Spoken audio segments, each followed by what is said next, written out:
I made this carpet. I, Maral Ella. I made it with my own hands. It is a good carpet, they say. If it pleases you, I am happy. To me it is not just a carpet. To me it is life. In its lines I can see things that happened.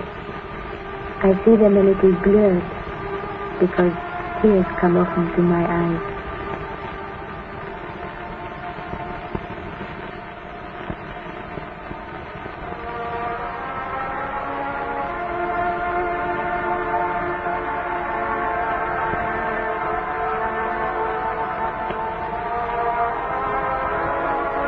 It was our first morning in Israel, high above the Sea of Galilee.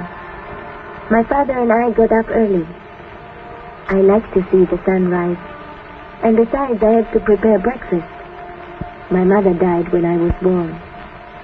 The village elders in Kurdistan said it was the work of evil spirits, but today I know better.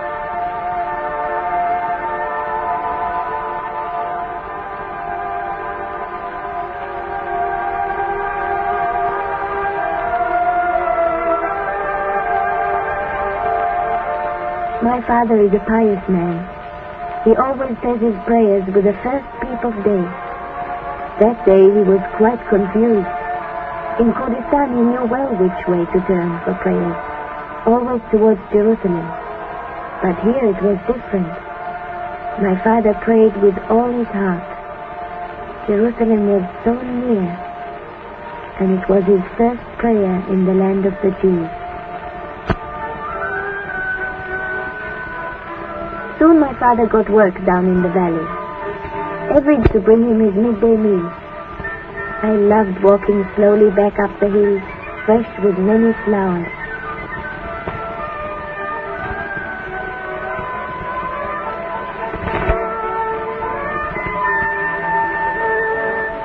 But one day when I came back, I found a man sitting in front of our little hut. He was a chacham. That is how we call our rabbi. He did not talk to me, but I knew what he wanted. He wanted me as a bride for somebody.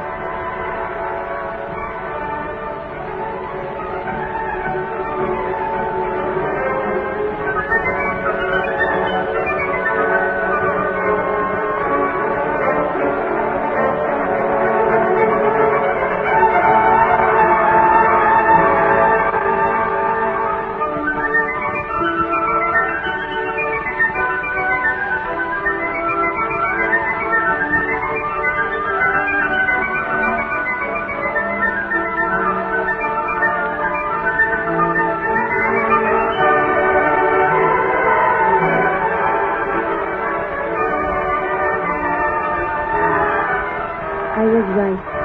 They were talking about a man for me. My father was not in a hurry to marry me off, but the Chacham was full of humor and Bible verses about marriage. So finally my father agreed. A young girl has value among fools. I did not hear what they said about the price. This was of no interest to me.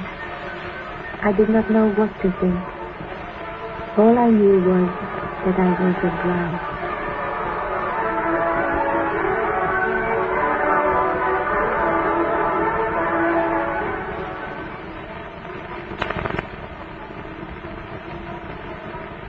Yes, I was the bride.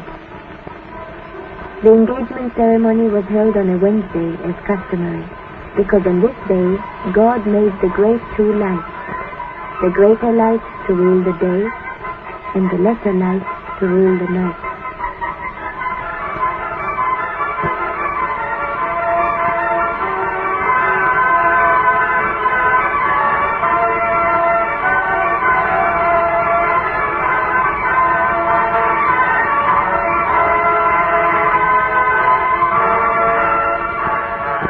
It was the first time I saw my future husband, Sabbatai. To tell the truth, I liked him. He was gay and proud, showing the wedding ring to all friends as a proof of his intention to marry me.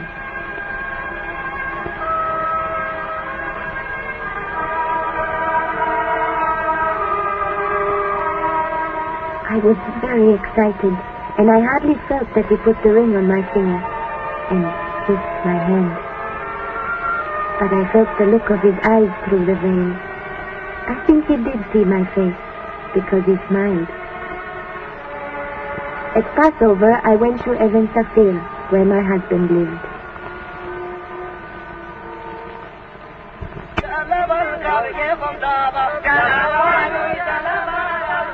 My father used to tell me about the prophets who preached in the Judean hills. Now I was to live in these very hills. They greeted me in a friendly way, as hills do to hill people. I would have liked to wave back in greeting, but I was afraid I would fall off the mule and spoil my fine wedding dress.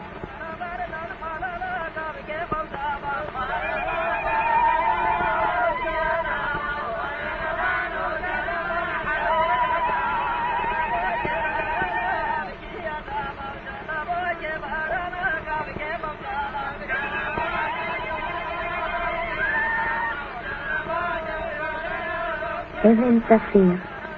Indeed, the sky is blue like a sapphire, and the sapphire is a good stone. So good that none of our people ever see one.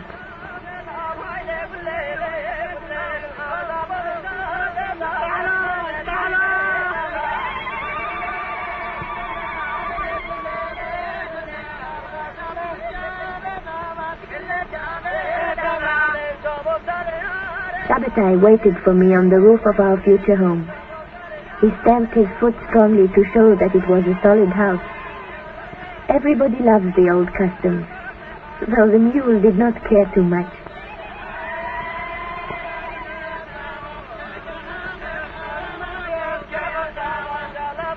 The entire village came to the wedding. Many also came from the neighboring settlements to hear the 7 benedictions.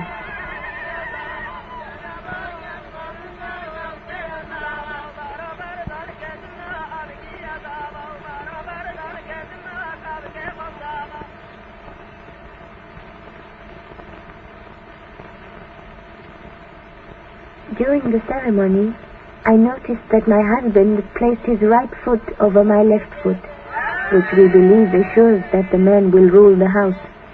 I don't believe in this kind of magic. In any case, I slipped out of my sandals.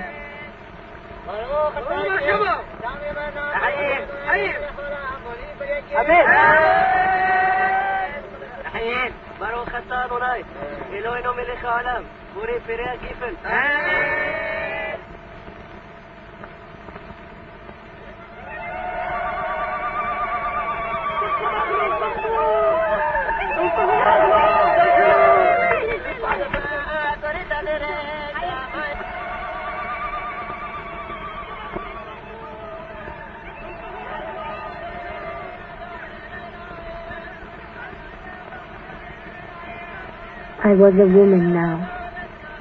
It was also written in the ketubah, the marriage contract. Though I could not read it, I felt that the ketubah gave me a new standing as a married woman.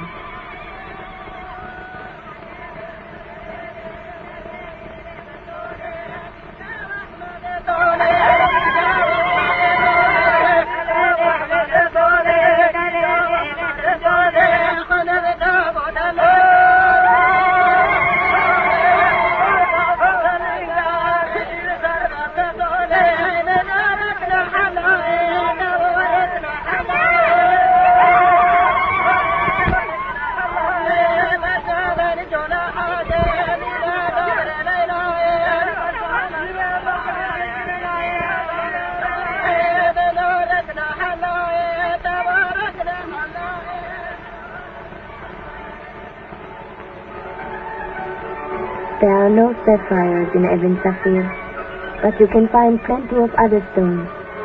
So our men have plenty of work to do. You have to hit the hills hard to make them give you fruit. I was not idle either. There was a lot to learn for me. Hedva, the social worker, helped me. She wanted me to become more modern in a way.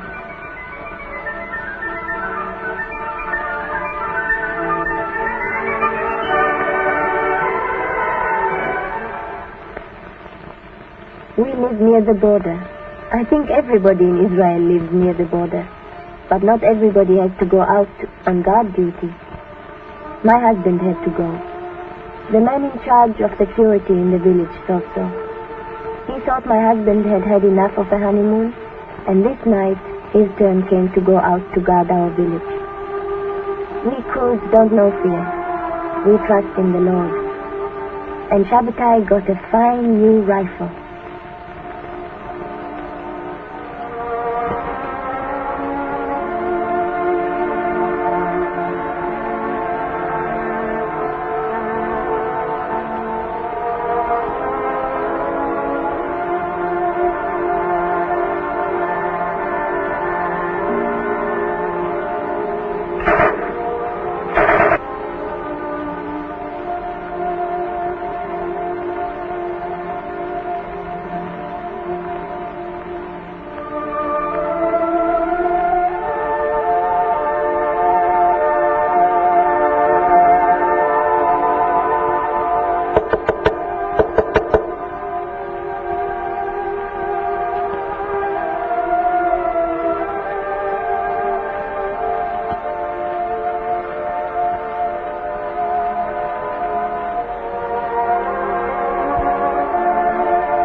In the morning, a friend brought me the flowers.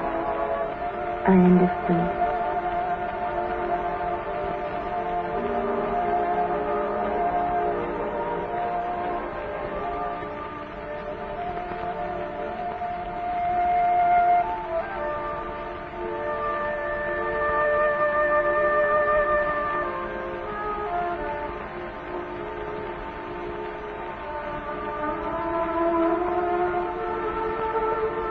Kurdi women never take part in a funeral. The widow only digs a small grave for her husband's clothes or shoes. And so did I, because I was a widow. A widow. A woman without a man, without value in the eyes of the village.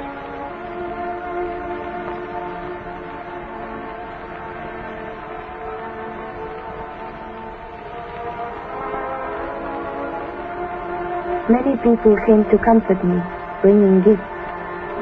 Khedva also came. She is a good woman who knows modern life. She brought me wool and a piece of material. She wanted me to work. I was not offended, because she does not know the custom, and we all like her.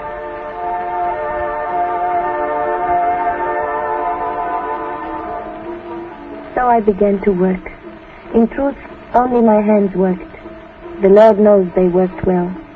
But who is interested in what a widow does? Nobody.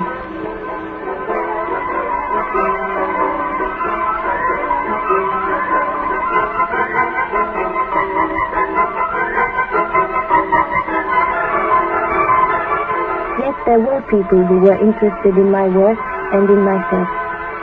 First there was Khedva, and then all her friends.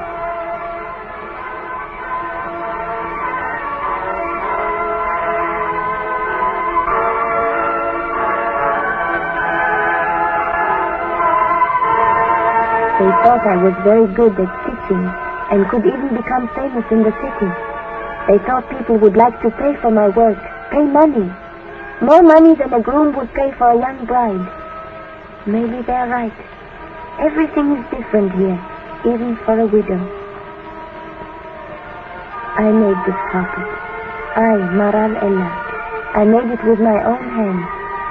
It is a good carpet, they say. If it pleases you, I am happy.